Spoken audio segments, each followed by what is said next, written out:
दोस्तों इस वीडियो में हम जानने वाले हैं कि 2019 के पेपर की चेकिंग कैसे हुई। OBCS GISE की वेबसाइट से सारा कुछ डेटा लिया गया है।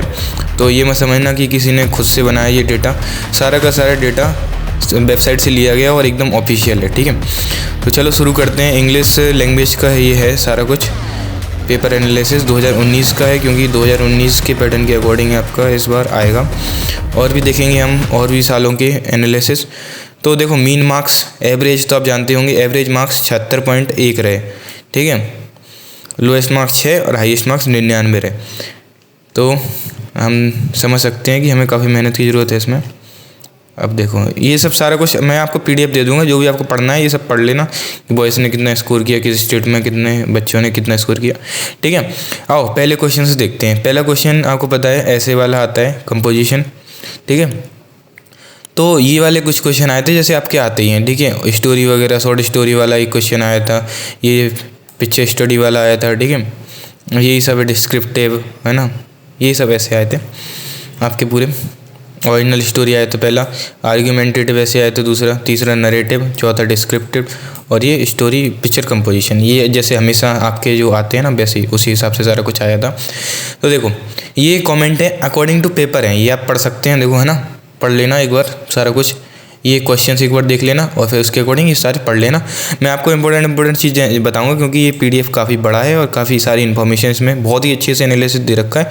तो जो टीचर की सजेशन है हम वही सब पढ़ेंगे। टीचर की सजेशन भी काफ़ी सारे हैं, तो मैंने साइड में समराइज करके सारा कुछ लिख लिया है। देखो ठीक है, शॉर्ट स्टोरी आपको नहीं अटेम्प्ट करनी है अगर आप एक प्रोफेशनल राइटर नहीं हैं। कुछ बच्चे ऐसे होते हैं जो राइटिंग करते हैं, काफ़ी ज़्यादा उनकी हॉबी होती है लिखना, है ना, फ्रीलांसिंग भी कर देते हैं कई लोग। और जैसे मैं खुद हूँ, मैंने खुद बहुत सारी स्टोरी लिख रखी थी, लेकिन फिर भी even though I wrote so much of the story for myself, but even then I didn't attempt this story type question. मैंने क्यों अटेम्प्ट नहीं किया? क्योंकि देखो यहाँ क्या लिख रखा है, देखो ये स्टोरी टाइप का ही है। ठीक है, प्लॉट होना चाहिए, उसमें सीक्वेंस होना चाहिए, सेटिंग होनी चाहिए, कैरेक्टर होनी चाहिए, डायलॉग होनी चाहिए। ठीक है, और it should be narrated by first person से, मतलब नरेट होनी चाहिए वो। तो इतना सब हम कैसे ध्यान रख सकते हैं और इतना कम टाइम, 30 मिनट का टाइम हमारे पास ऐसे राइटिंग के लिए, हम इतनी सब चीज़ें गलती हो ही जाती है और नंबर पक्का कटेंगे आपके। अगर टीचर को पसंद नहीं है, सब्जेक्टिव चीज़ है ये, समझ रहे हो। सब्जेक्ट पे डिपेंड करती है, पर्सन पे, आपके इन्विजिलेटर पे डिपेंड, आपके आंसर जो कॉपी चेक करेगा उस पर डिपेंड करती है। ठीक है, तो आप इसको बिल्कुल मत अटेम्प्ट कीजिए अगर मेरी मानी है तो। ठीक है, ये सब अपने पूरे पॉइंटों को मैंने यहाँ समराइज कर लिया है। Do not get away from the main point और द थीम। इसमें देखो बहुत सारी चीज़ लिख रखा है। सारे एसेज में बच्चों ने क्या किया कि टॉपिक से हट गए, वो अपनी दुनिया में कुछ लिखने लगे, है ना। तो टॉपिक से नहीं हटना है हमको। ठीक है, टॉपिक को बिल्कुल ध्यान में रखे हुए, टॉपिक के बिल्कुल अंदर कोर में घुस के अपन को चलना है, टॉपिक की साइड में नहीं जाना। ठीक है, बिल्कुल टॉपिक को लेकर चलना है, हर जगह पकड़ के चलना है, कहीं भी टॉपिक के ऑफ टॉपिक नहीं जाना है हमको। ठीक है, अगला पॉइंट है cover all the points for this make the plot. ठीक है, तो क्या होता है, देखो इसमें लिख रखा है सजेशन फॉर टीचर, आप पढ़ लेना। ठीक है, इसमें लिख रखा है कि दिक्कत हो जाती है कि बच्चे क्या कर देते हैं कि पॉइंट जो भी दे रखे होते हैं ना ऐसे में कि ये पॉइंट कवर होनी चाहिए, वो लोग ये पॉइंट कवर नहीं करते। अगर करते भी हैं तो सारे नहीं करते कवर, ऑफ टॉपिक चले जाते हैं, अपनी दुनिया में कुछ लिखने लगते हैं। तो टॉपिक हमें सारे के सारे कवर करने हैं। उसकी वो हम कैसे करेंगे?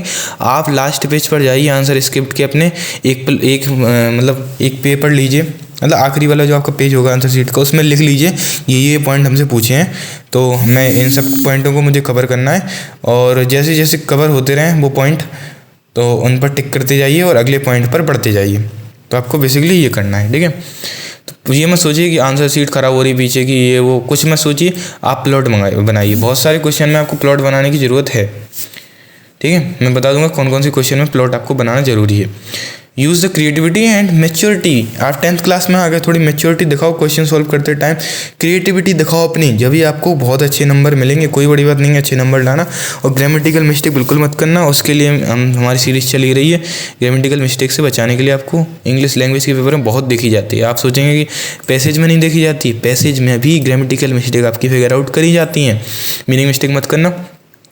ये आपके कुछ कोर पॉइंट्स हैं, इनको ध्यान में रख लेना। देखो इतना सारा पढ़ने की ज़रूरत नहीं है, अगर पढ़ना हो तो पढ़ लेना, मेरे अकॉर्डिंग तो पढ़ लेना चाहिए। देखो मैंने फिर भी समराइज़ कर लिया अगर आपके पास टाइम नहीं है पढ़ने के लिए, ठीक है। अब देखो मार्किंग स्कीम, देखो ये टीचर्स के लिए है ये सारा, ठीक है। टीचर्स को ये मार्किंग स्कीम दी गई थी कि आप इसके अकॉर्डिंग मार्क करना बच्चों को।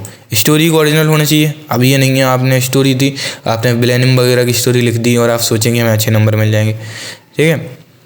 ओके, आर्ग्यूमेंटेड वैसे में देखो व्यूज़ फॉर अगेंस्ट, हाँ आर्ग्यूमेंटेड में ऐसे में ये एक टीचर्स का कमेंट है कि एक गलती करी थी बच्चों ने बहुत बड़ी, कि वो ना कभी फॉर में हो जा रहे थे कभी अगेंस्ट में। अगर आप आर्ग्यूमेंटेड वैसे बहुत ही अच्छा होता है आर्ग्यूमेंटेड वैसे, क्योंकि उसमें पॉइंट वाइज पॉइंट लिखा जाता है सारा ऐसे, और नंबर आपको बहुत अच्छे मिलेंगे अगर आपके पॉइंट में दम है।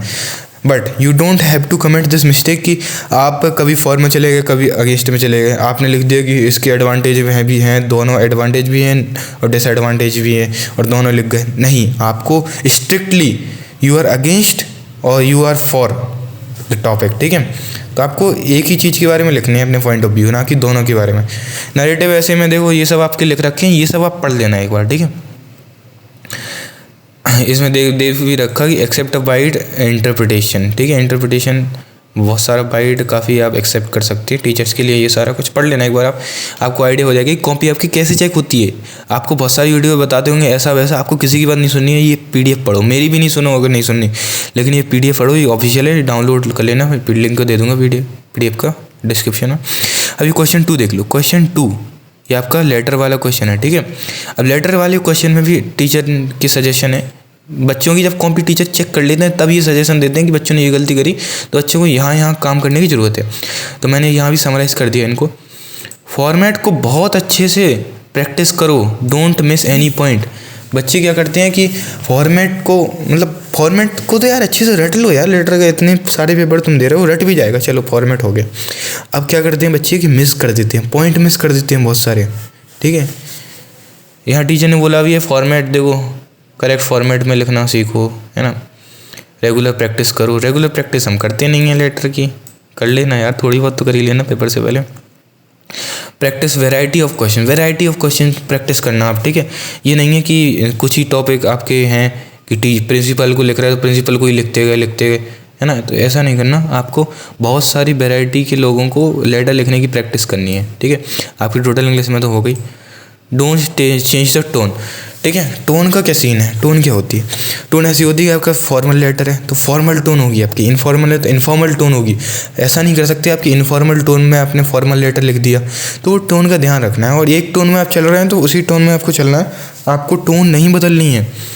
Read the question carefully and right all points. Point वाली बात मैंने कही थी ना, प्लॉट इसमें भी आपको बनाना पड़ेगा। लेटर आखिरी पेज पर जाइए और लेटर में आपके क्या क्या पूछा है वो पॉइंट एक बार आप नोट कर लीजिए आंसर स्क्रिप्ट पे पीछे रफ वर्क की तरह, और फिर जैसे ही आप पॉइंट लेटर में ऐड करते जाएं वो वाले और उनको टिक करते जाइए, जिससे आपका कोई भी पॉइंट स्किप नहीं होगा। या आप पेंसिल से लिख लीजिए, ये सब प्लॉट पेंसिल से कर लीजिए और आखिरी में इरेज कर देना, और क्या ही करोगे, ठीक है। मैं तो रिकमेंड यही करूँगा पेंसिल से लिखना। और देखो जो काउंसिल का जी है ना मार्किंग स्कीम के अकॉर्डिंग पैटर्न ये था, तो आप काउंसिल का पैटर्न ही फॉलो करिए सिर्फ, ठीक है। ये आपका पैटर्न है, ये सब आप देख लेना, पीडीएफ तो दे दूंगा मैं लिंक में। क्वेश्चन 3 आपका, ठीक है। ये आपका ईमेल है या एक नोटिस है, ठीक है। ये आपका नोटिस है, ये आपका ईमेल है, ठीक है। तो देखो इसमें भी बहुत सारे टीचर की सजेशन है, ये सब चीज़ें हैं, तो मैं आपको शॉर्ट में बता दूंगा, मैंने समरी में लिख लिया ये सारा। Tone according to the targeted people, जो मैंने कहा था ना कि फॉर्मल टोन इनफॉर्मल टोन, आप जिस आदमी को लिख रहे हैं उसके अकॉर्डिंग टोन होनी चाहिए। मान लो आप किसी अपने बॉस को लिख रहे हैं तो आप उससे बहुत ही पोलाइटली बात करेंगे, वो आपकी टोन होगी। अगर आप दोस्त को लिख रहे हैं, देखो दोस्त को तो ज़्यादा आते नहीं हैं, लेकिन ठीक है दोस्त को लिख रहे हैं तो आपकी टोन वैसी होनी चाहिए, ठीक है, प्यार भरी एकदम कि हाँ दोस्ती वाली। करेक्ट फॉर्मेट, आपका फॉर्मेट एकदम करेक्ट होना चाहिए, ठीक है। देखो train student to write notice, ठीक है, ईमेल एक्सेट्रा। काउंसिल वेबसाइट पर ही करंट जो आपका करेक्ट फॉर्मेट है उसको आप देखिए, है ना, किसी यूट्यूबर की मत मानिए। लिस्ट ऑफ एक्टिविटीज़, है ना, ये सब मैंने आपको बोल चुका हूँ कि भाई प्लॉट बना लेना, ठीक है। ठीक है, करेक्ट फॉर्मेट का बोल ही दिया है, फॉर्मेट करेक्ट होना चाहिए आपका नोटिस का। Official and personal email have different tone, यही बता दिया है आपको। Closing should be polite, polite closing होनी चाहिए आपकी। देखो ओपनिंग और क्लोजिंग बहुत ज़्यादा मैटर करती हैं, and these two things you should keep in mind कि आपको इन्हें जितना क्रिएटिव बना पाएँ उतना क्रिएटिव बनाएं। ये एक लॉन्ग लास्टिंग इम्पैक्ट छोड़ जाती हैं और जो आपका चेक करता है कॉपी उस पर, ठीक है। तो ये सब आपकी मार्किंग स्कीम दे रखी है, टीचरों को ये मिली थी कि इसके अकॉर्डिंग उन्हें चेक करनी है। देखो ईमेल में जैसे ईमेल आईडी होनी चाहिए थी आपकी, सब्जेक्ट के नंबर थे आपके, सैल्यूटेशन के नंबर थे, ओपनिंग सेंटेंस के नंबर थे। जो मैंने कहा था ना ओपनिंग सेंटेंस और क्लोजिंग सेंटेंस में बहुत दम होनी चाहिए। ये आपका सब्सक्रिप्शन है ना, expression, body, okay.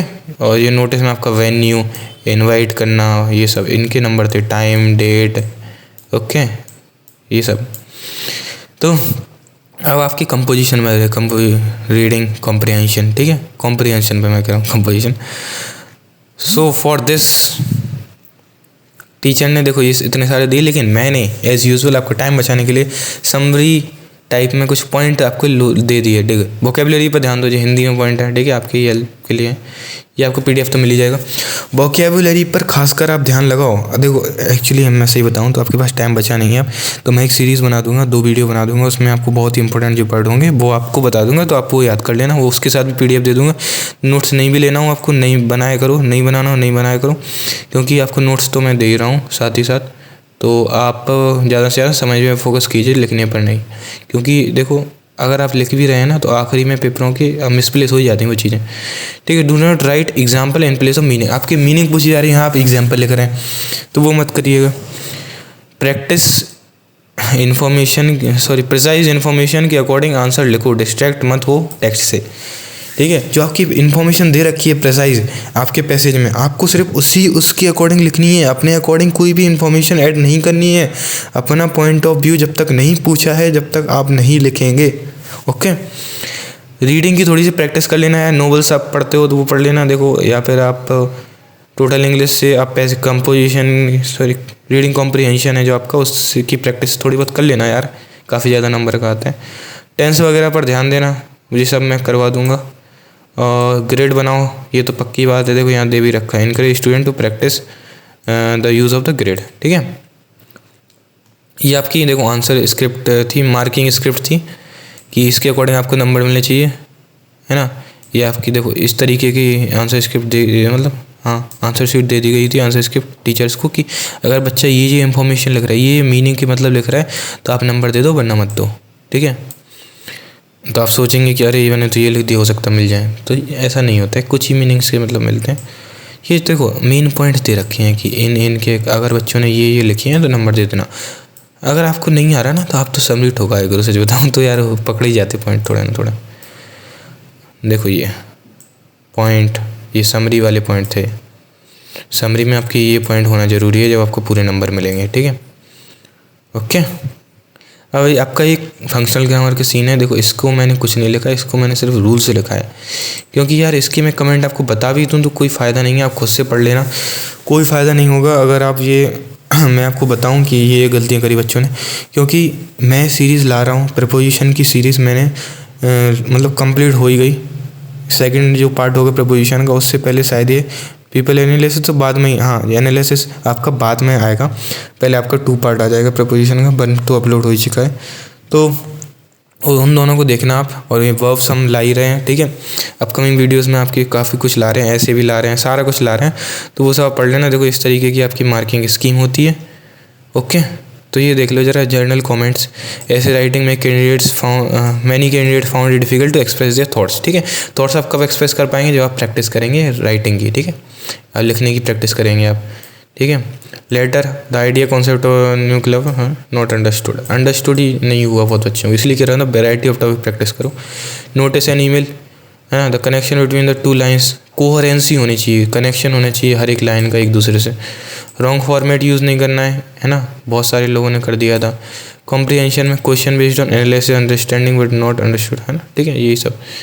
Grammar rules नहीं पता थे बच्चों को, रूल्स के लिए मैं हूँ, ठीक है, ओके सर। देखो इजी कौन से टॉपिक थे, इजी का भी सजेशन ये है, देखो कैंडिडेट्स के लिए रीड बुक्स, न्यूज़पेपर, अब तो ये टाइम बचा नहीं है। Regularly practice grammar and vocabulary, ये तो अब ये भी इसका भी नहीं है टाइम। ऑर्गेनाइज योर सेल्फ, है ना, स्टडी ग्रुप्स आएंगे, डिस्कशन इंग्लिश, ये भी इसका भी टाइम नहीं बचा है। पास्ट ईयर के पेपर सॉल्व करो, इसके लिए हो सकता है अभी। रीड द इंस्ट्रक्शन को अच्छे से पढ़ना, ठीक है। 15 मिनट्स अच्छे से यूज़ करना है। टाइम प्लानिंग अपन को जो है ना, टाइम मैनेजमेंट वो अच्छे से करना है। अवॉइड मिस्टेक, है ना।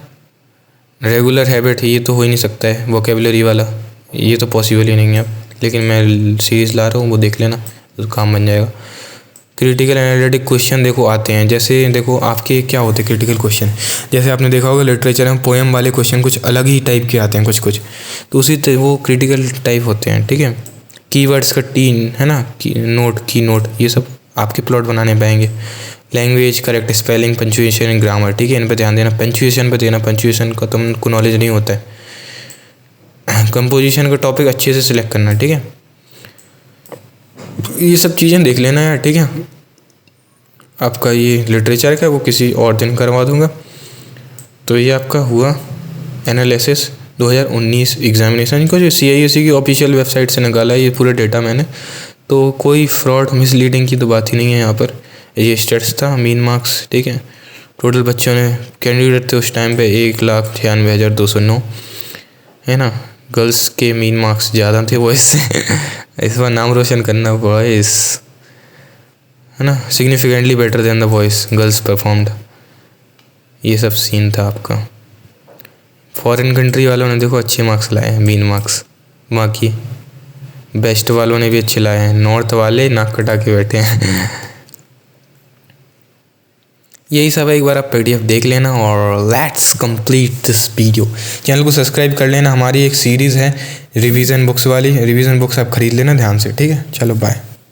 चैनल को सब्सक्राइब ध्यान से कर देना यार, ठीक है।